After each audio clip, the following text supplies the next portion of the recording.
నమస్తే, welcome to Palvi TV. నేను గౌతమి. సినీ కార్మికులు 30% వేతనం పెంచాలని బంద్ నిర్వహిస్తున్నారు. అసలు ఈ సమస్య ఏంటి, దీని వెనకాల ఏంటి అనేది చిట్టిబాబు గారు ఇక్కడ ఉన్నారు. మనతో మాట్లాడడానికి సార్ అడిగి మరిన్ని విషయాలు తెలుసుకుందాం. సార్ నమస్తే. నమస్తే. ఎలా ఉన్నారు? ఆల్వేస్ సార్, సినీ కార్మికులు 30% వేతనాలు పెంచాలని ఈ కామర్స్ బంద్ ప్రకటించింది. అసలు ఈ సమస్య ఏంటి, ఎవరికి నష్టం జరుగుతుంది? ఎవరికి నష్టం కాదమ్మా, ఇది లాభ నష్టాల కన్నా కూడా సమస్య. ఈ సమస్య ఇప్పటిది కాదు, 2 ఏళ్ల క్రితమే అగ్రిమెంట్ చేసింది ఛాంబరు. ఏమని వర్కర్స్ని పెంచాలని అడుగుతున్నారు. సో 30% పెంచుతామనేది 2 ఏళ్ల క్రితం అగ్రిమెంట్ చేశారు. ఆగస్టు 1 తోటి అయిపోయింది, పెంచలేంతవరకు. సో వాళ్ళు అడగటంలో వాళ్ళ కష్టం, వాళ్ళు అడుగుతున్నారు. వాళ్ళ కాస్ట్ ఆఫ్ లివింగ్ పెరిగింది, మార్కెట్ మన తెలుగు ఇండస్ట్రీ ఎక్కడికో పెరిగిపోయింది. పాన్ ఇండియా సినిమా అయింది, హాలీవుడ్ తోటి కంపీట్ అవుతున్న సినిమా అయింది. బట్ మన వర్కర్స్ ఏమో 5 ఏళ్ల క్రితం ఏమి రెమ్యూనరేషన్ అదే తీసుకుంటూ ఉంటే వాళ్ళకి ఆఫ్టర్ 3 ఏళ్ళు పెంచాల్సింది మనిషికి 400 పెరుగుద్ది. ఈ 30% అంటే 800 తీసుకునేవాడు 1600 1400 వస్తుంది. దీంట్లో కొంప మునిగింది ఏముంది?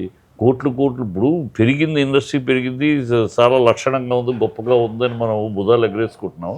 ఆ పెరిగిన ఫలాలు ఎవరికి అందుతుంది? అందరికీ అందినప్పుడే కదా మన ఇండస్ట్రీ గొప్పది. మనం హాలీవుడ్ అందరికీ అందింది అనుకోండి, కింద నుంచి పైదాకా అందరు ఓన్లీ ఆ పైన డైరెక్టర్, ప్రొడ్యూసర్, డైరెక్టర్, హీరో వీళ్ళ వరకే ఆ ఫలాలు అందుతున్నాయి. మా కింద వాళ్ళకి అందట్లేదు కదా. ఇవాళ వాడికి కాస్ట్ ఆఫ్ లివింగ్ పెరిగింది. గతంలో 3 ఏళ్ల క్రితం 7,500 పెడితే కృష్ణానగర్, ఎస్ఆర్ నగర్ ఇక్కడ ఎక్కడైనా సరే వాళ్ళకి ఇల్లు దొరికే సింగిల్ బెడ్రూమ్. ఇవాళ 15,000 పెడితే కూడా దొరకట్లా. వాళ్ళకి పప్పులు పెరిగి, ఉప్పులు పెరిగి, పిల్లల జీతాలు పెరిగి, అన్నీ పెరిగి వాళ్ళకి బతుకు భారం అవుతుంది కదా. సో వాళ్ళకి పెంచడంలో, అడగటంలో వాళ్ళు చాలా న్యాయం, చాలా ధర్మమైన ఇదేది. అది ఈ ప్రొడ్యూసర్స్ ఎందుకు చేయలేకపోతున్నారు అనే దానికి కారణం. ఇక్కడ కూడా బ్లైండ్గా మనం ప్రొడ్యూసర్స్ కూడా తప్పట్లేము. ఇవాళ ప్రొడ్యూసర్స్ 2 రకాలు. పెద్ద ప్రొడ్యూసర్స్, పెద్ద హీరోలతో తీసే ప్రొడ్యూసర్ 30% వాళ్ళకి పెద్ద కేర్ కాదు. ఎందుకంటే మొత్తం మీద సినిమా మీద ఈ 30% పెంచితే 1.5 కోటి 2 కోట్లు తేడా వస్తుంది. ఆ 2 కోట్లు ఆ పెద్ద 100 కోట్ల సినిమాలు, 300 కోట్ల సినిమా తీసే వాళ్ళకి 2 కోట్లు పెద్ద ఏమి లెక్క, పెద్ద అవ్వదు. ఎవరికి ఎఫెక్ట్ అవుతుంది?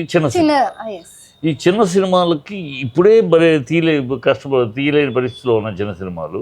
ఎందుకంటే వాళ్ళ ఫైనాన్సులు లేవు. చిన్న సినిమాలకు ఎవడు ఫైనాన్స్ ఇచ్చేవాడు? ఆస్తులు తాకట్టు పెట్టు, బంగారం అమ్ముకునో, పొలాలు తాకట్టు పెట్టు తప్పితే వాడికి ఎవడు ఇదివరకులాగా నెగిటివ్ మీద ఫైనాన్స్ అనేది ఉండేది. ఇదివరకు నెగిటివ్ మీద ఫైనాన్స్, ఇప్పుడు నెగిటివ్ ఫైనాన్స్ అంతా ఇదిగా చిప్పులు కనుక నెగిటివ్ మీద ఫైనాన్స్లో అవన్నీ ల్యాబ్ లెటర్లు లేవు. సో ఇవాళ చిన్న సినిమా వాడు తీయాలంటే మొత్తం వాడి దగ్గర ఉన్నది షెల్ డౌన్ చేసి తీయాల్సి వస్తుంది. ఆ పరిస్థితుల్లో వాడికి ఇంకా ఈ భారం అయితే వాడు సినిమా తీయలేదు. ఇక్కడ ఇండస్ట్రీని బతికిస్తున్నది ఎవరో ఒక ప్రశ్న. పెద్ద సినిమాలు బతికిస్తున్నాయా, చిన్న సినిమాలు పెద్ద సినిమాలు పేర్లు తెస్తున్నాయి, చిన్న సినిమాలు బతికిస్తున్నాయి. వీళ్ళు పెద్ద సినిమాలు మొత్తం కలిపి సంవత్సరానికి 20 సినిమాలు, ఒక హీరో 2 ఏళ్ళు 3 ఏళ్ళు తీస్తున్నారు. మొత్తం కలిపి సంవత్సరానికి 20 సినిమాల కన్నా రావు. ఈ 20 సినిమాలు ఇండస్ట్రీని బతికించదు, ఈ 2 లక్షల మంది కార్మికుల్ని బతికించదు. చిన్న సినిమాలే. వాడికి డబ్బు వస్తుందో రాదో తెలియదు, ఒక ప్యాషన్ తోటి వస్తాడు, సినిమా తీస్తాడు, డబ్బులు ఇస్తాడు, పేమెంట్లు ఇస్తాడు, జీతాలు, ఫుడ్ పెడతాడు. వాడికి వస్తుందో రాదో తెలియదు, కానీ ఒక ప్యాషన్ కొద్ది వస్తాడు, తీస్తాడు, పోతాడు.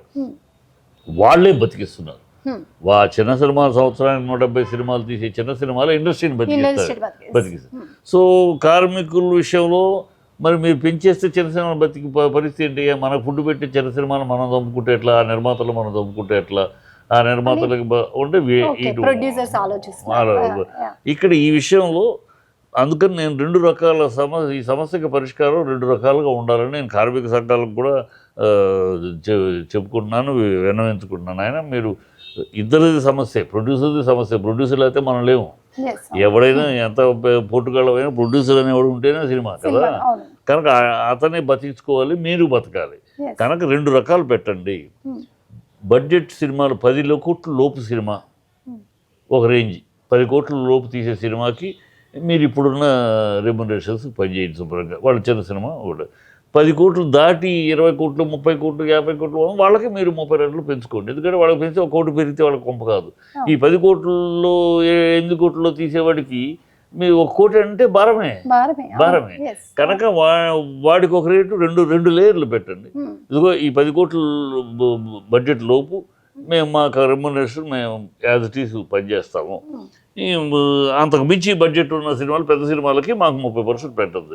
అప్పుడు ఏమవుతుంది, వాళ్ళకి పెంచడానికి పెద్ద సినిమాలకి ఏముంది పెంచడానికి పెద్ద మనసు బాధపడవాలి. ఏమైంది 100 కోట్ల సినిమాలు 1.5 కోటి పిల్లలకి ఇచ్చేది ఉంది, మన పిల్లలే కదా, మన కుటుంబం, మన కష్ట వర్కర్సే కదా అని ఉంటుంది. సో అది వయా మీడియాకి ఇద్దరికి ఆమోదయోగ్యంగా ఉంటుంది, అది చేయమంటున్నా.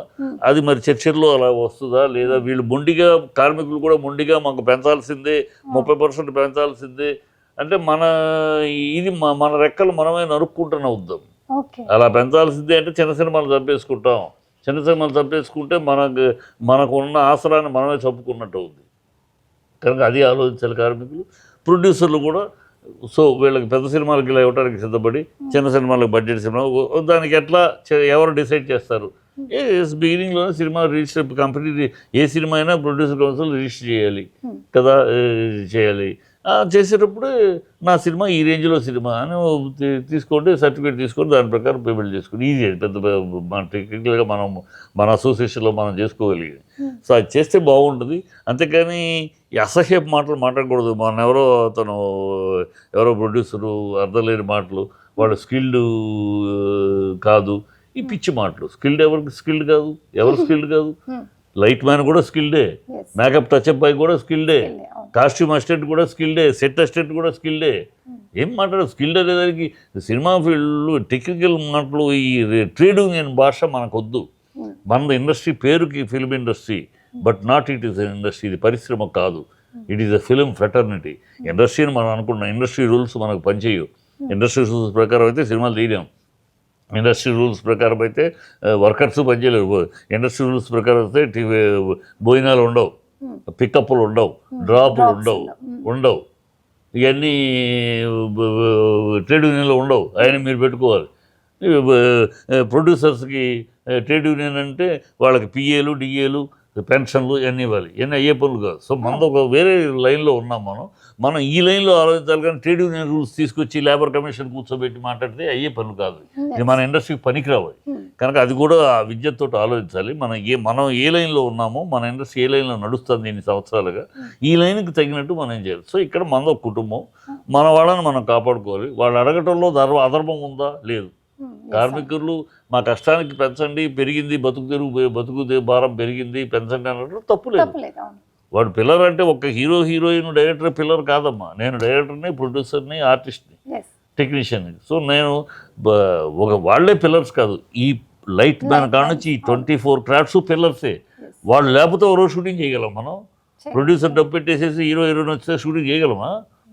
ఈ లైట్ మ్యాన్ వీళ్ళందరూ ఉండాలమ్మా. 60 మంది ఉంటేనే ఒకరోజు షూటింగ్ చేయగలం. సో వీళ్ళందరూ వాళ్ళు పిల్లర్సే. సో వాళ్ళు ఏదో పని ఉంటే ఉండిపోతాం, ఇంకోళ్ళు ఎవరో మేము బయట వాళ్ళు తెచ్చుకుని చేస్తాం, ఇవన్నీ పిచ్చి మాటలు. ఎక్కడిది ఇక్కడ ఇండస్ట్రీ నమ్ముకుని ఇక్కడ బతుకుతున్న వాళ్ళని వదిలేసి మీరు తమిళనాడు నుంచి కేరళ నుంచి తెప్పించి పనిచేస్తామంటే ఊరుకుంటారా? ఏళ్ళ మీద కేకపడతారు. వాళ్ళు రెచ్చగొట్టద్దు. అట్లా వాళ్ళ ఆవేశాన్ని, కార్మికుల ఆవేశాన్ని అయితే వాళ్ళు కడుపు కొడతాం, మేము కడుపు కొడతాం అని రెచ్చగొడితే కడుపు మండితే వాళ్ళు ఇంకో రకంగా వెళ్ళిపోద్ది. ఆ పరిస్థితికి దారి తీయకూడదు. సమయం పాటించాలి. మాటలు నోటికొచ్చింది ఏదో స్టేట్మెంట్ అబాధ్యతగా మాట్లాడకూడదు. ఇప్పుడు ఎవరు మాట్లాడినా కార్మికులైనా ప్రొడ్యూసర్లు బాధ్యతతో మాట్లాడాలి. ఇది మన కుటుంబ సమస్య, కుటుంబ విషయాలు మనం వాళ్ళది తప్పు లేదు, మీది తప్పు లేదు, మీరు ఎవరేమంటారో తప్పు లేదు, వాళ్ళు కావాలంటారో తప్పు లేదు. దానికి సమన్వయంగా సో 2 మార్గాలు, పెద్దవాళ్ళకు ఒకటి, చిన్నవాళ్ళకు ఒకటి అని అంటే సరే. కొన్ని ఇళ్లలో కూడా షూటింగ్లు చేస్తూ ఉంటాం కదా. వాళ్ళు పెద్ద సినిమా అనుకోండి, వాళ్ళు ఒక రేట్ అడుగుతారు. అదే చిన్న సినిమా అనుకోండి, సరే ఏదైతే ఇవ్వండి అని అంటారు. అట్లా అన్ని చోట్ల చిన్న సినిమా, పెద్ద సినిమా కొంచెం చూపిస్తారు వ్యత్యాసం. ఆ వ్యత్యాసం ప్రకారం ప్లాన్ చేస్తే శుభ్రంగా ఉంటుంది. ఓవరాల్ గా మీరు ఏమంటారు? చిన్న ప్రొడ్యూసర్స్ ఎంతైతే ఇవ్వగలుగుతారో అంత వెత్తనం ఇస్తూ, బడా ప్రొడ్యూసర్స్ ఎవరైతే ఉన్నారో అంత వెత్తనం ఇస్తే సరిపోతుంది. ఎందుకంటే పెద్ద ప్రొడ్యూసర్ పెద్ద కాదమ్మా. ఏముంది పెద్ద ప్రొడ్యూసర్స్కి, ఆ పెద్ద హీరోలు, డైరెక్టర్లు వాళ్ళకి ఇచ్చే అమౌంట్లో ఒక్క 10% తగ్గిస్తే చాలు కదా. 10% తగ్గిస్తే వీళ్ళ మొత్తం జీవితాలు వెళ్ళిపోతాయి కదా. కానీ సింపుల్గా వాళ్ళు పెద్ద ఫీల్ అవ్వరు. అది మొత్తానికి అన్నప్పుడే సమస్య వస్తుంది. మొత్తానికి అన్నప్పుడే చిన్న సినిమాలు ఏవేవాలి.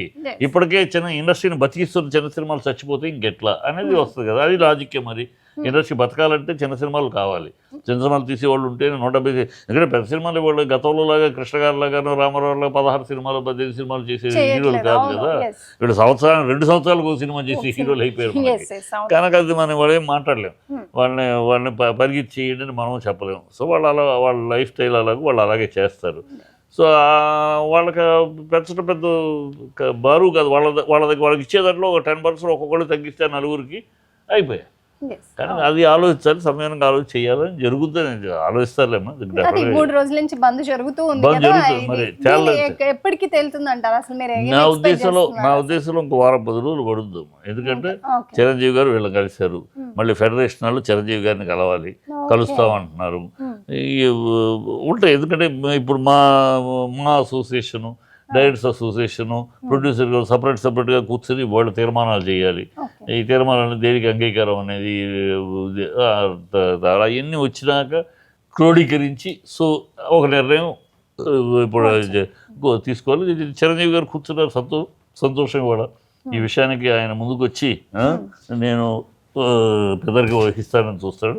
సంతోష ఆయన చేతుల మీదుగా ఇది సాల్వ్ అవ్వాలని కోరుకుంటున్నాను. ఎందుకంటే ఆయనకి చిరంజీవి గారికి కూడా చిన్న పెద్ద వీళ్ళు కావాలి వాడు కావాలి కదా. కనుక ఆయన 2 రకాలుగా ఆలోచిస్తారు. ఒకరి తరపున మాట్లాడడానికి నా ఉద్దేశం. చూద్దాం, ఆయన సక్సెస్ఫుల్ అయితే సంతోషం కదా, ఆయన అవ్వాలని కోరుకుంటున్నాను.